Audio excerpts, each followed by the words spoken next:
Selamat datang di CPMA.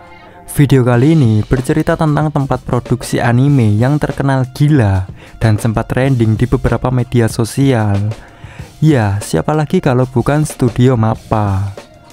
Karena kepiawaiannya dalam menggarap anime, khususnya di genre action, Studio Mappa berhasil membangun reputasi yang baik dan membuat anime-anime garapannya tak pernah gagal. Kenapa sih Studio Mappa bisa populer banget? Yuk kita simak sama-sama.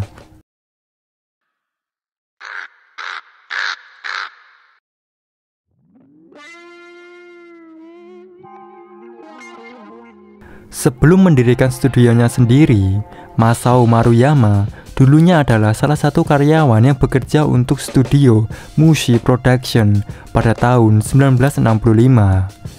Setelah studio ini mengalami krisis keuangan, Maruyama memutuskan untuk keluar dan membentuk studio Madhouse bersama rekan kerjanya yang lain seperti Yoshiaki Kawajiri, Osamu Dezaki, dan Rintaro.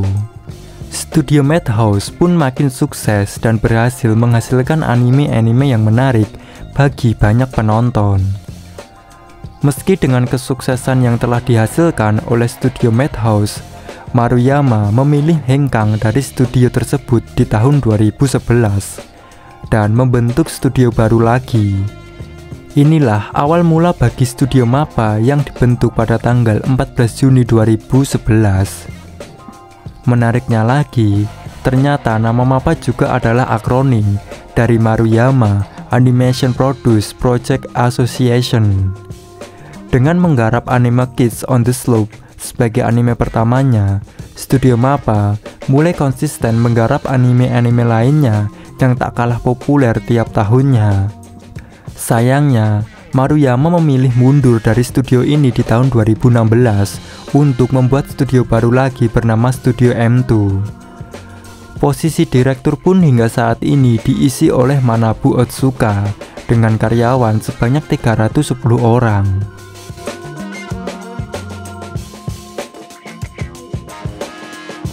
Meski terkenal karena anime-anime actionnya seperti Dororo, Jujutsu Kaisen, Attack on Titan Final Season, The God of High School, hingga Ushio no Tora, Studio Mappa juga nggak kalah totalitas dalam menggarap anime bergenre lainnya.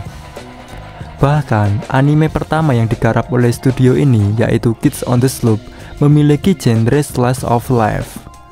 Tak hanya Kids on the Slope, Studio Mappa juga membuat beberapa anime bergenre sport seperti Yuri on Ice, Remain, The Gymnastic Samurai, Dash, dan Hajime no Ippo.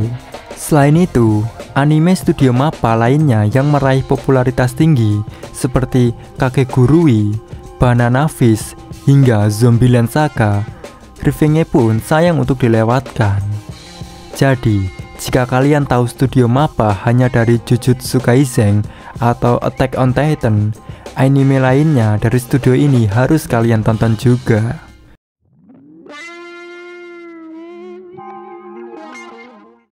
Studio Mappa memiliki beberapa departemen yang berbeda. Dari situs resminya, Studio Mappa yang berlokasi di Tokyo memiliki setidaknya 6 departemen yang bertanggung jawab dalam pengerjaan anime. Setiap departemen memiliki tugas dan tanggung jawab yang berbeda.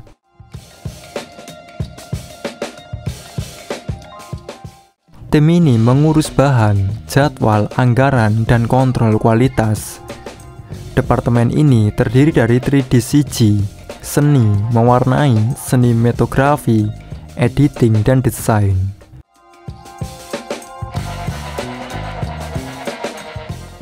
Direksi bertugas mengarahkan tempat kerja kreator, termasuk panel cerita.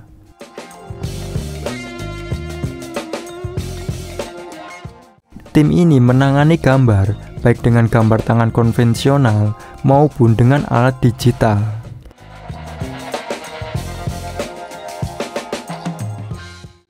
Bertanggung jawab atas ilustrasi, merchandise, dan iklan judul yang dibuat.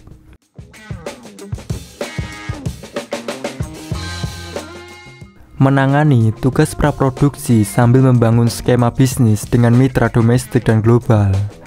Mereka juga melibatkan pencipta luar negeri dalam produksinya untuk meningkatkan kreativitas judul mereka.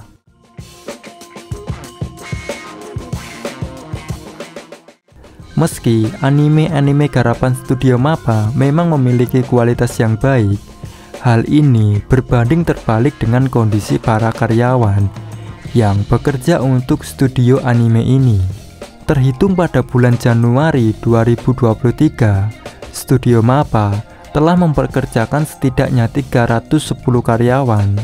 Meskipun begitu, bagi para karyawan yang bekerja untuk studio MAPPA, studio ini memiliki manajemen yang kurang baik.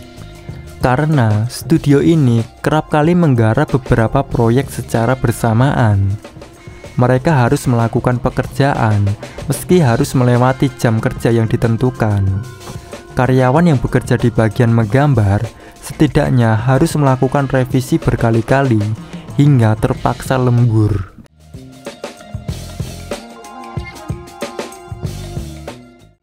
Tentunya banyak yang penasaran kan berapa gaji animator di studio MAPPA. Dengan populernya anime yang dihasilkan, ternyata studio MAPPA menawarkan gaji yang lumayan tinggi untuk para animatornya. Diambil dari Crunchyroll, disebutkan animator magang di studio MAPPA mendapatkan gaji 230.000 yen atau setara dengan 28,4 juta rupiah. Belum lagi studio ini juga memberikan berbagai bonus seperti tunjangan perjalanan dan tunjangan keluarga. Jika kita bandingkan dengan gaji animator di studio lainnya seperti Kyoto Animation, studio ini hanya memberikan gaji 172.000 yen atau setara 21 juta rupiah untuk karyawan baru dan 202.000 yen atau setara 24,8 juta rupiah untuk karyawan tetap. Sementara itu, studio Ghibli memberikan gaji sekitar 200.000 yen atau setara dengan 24,6 juta rupiah, dan Toei Animation memberikan 233.000 yen atau setara dengan 28,8 juta rupiah untuk karyawan tetapnya. Untuk karyawan magang, studio MAPPA memberikan gaji yang berbanding tipis dengan karyawan tetap di studio lainnya.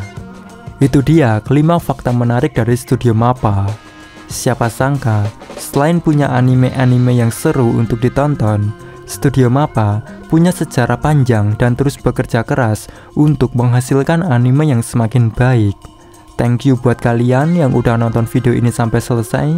Jika ada pertanyaan atau beda pendapat, silakan diskusikan di kolom komentar. Gue Chan pamit undur diri. See you next time. Thank you.